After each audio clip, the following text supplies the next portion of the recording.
नमस्कार मित्रों, sapphire talks Hindi के इस नए वीडियो में आप सबका स्वागत है। इस वीडियो में जो ईरान युद्ध का भारतीय स्टॉक एक्सचेंज पर परिणाम हुआ है, इसके बारे में हम चर्चा करेंगे। ईरान युद्ध के सत्र में हमने अभी तक ईरान युद्ध का जो भारत की पूरी अर्थव्यवस्था पर परिणाम हुआ है, यूएई की अर्थव्यवस्था पर परिणाम हुआ है और यूरोप की अर्थव्यवस्था पर परिणाम हुआ है, इन तीनों अर्थव्यवस्थाओं का विश्लेषण हमने अलग अलग वीडियो में किया है।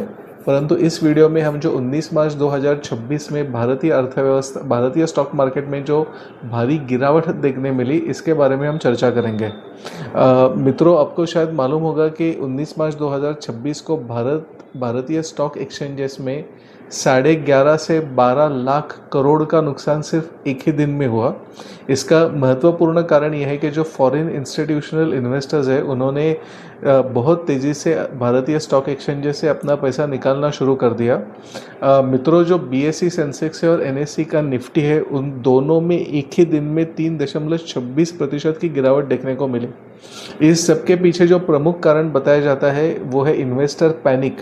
क्रूड ऑयल की जो कीमतें हैं वो 19 मार्च के पहले $112 प्रति बैरल से भी ऊपर चली गई थी, जिसके कारण जो मध्यवर्ती बैंक है, यानी जो सेंट्रल बैंक्स है, यूएस फेडरल रिजर्व, यूके की सेंट्रल बैंक और यूरोपियन सेंट्रल बैंक, इन तीनों ने इंटरेस्ट रेट यानी ब्याज का दर घटाने से पूरी तरह मना कर दिया था। आप सबको मालूम है कि किसी भी सेंट्रल बैंक का जो मुख्य काम होता है वो महंगाई पर रोक लगाना। अगर सेंट्रल बैंक ब्याज के दर घटाती है, जिसके कारण मंडी में बाज़ार में ज़्यादा पैसा उपलब्ध होता है, तो इसके कारण इन्फ्लेशन और बढ़ता है।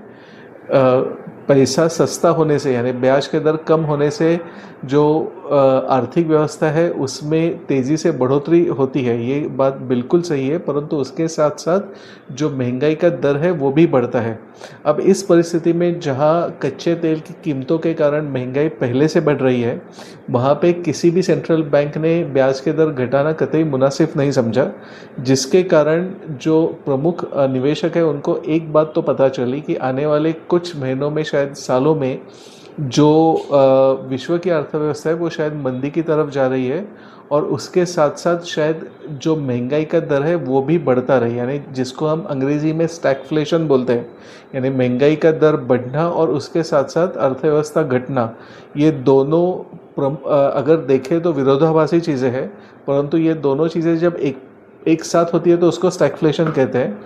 और जो बहुत से बड़े निवेशक हैं, उन्होंने आने वाले कुछ समय में स्टैगफ्लेशन जैसी परिस्थिति देखी, जिसके कारण उन्होंने विश्व भर के स्टॉक एक्सचेंजेस में, और जिसमें भारत का स्टॉक एक्सचेंज भी शामिल है, उसमें से पैसे निकालना शुरू कर दिया और अपना पैसा जो सेफ हेवन इन्वेस्टमेंट है, जैसे सोना, यूएस रिजर्व इत्यादि, उनके तरफ उन्होंने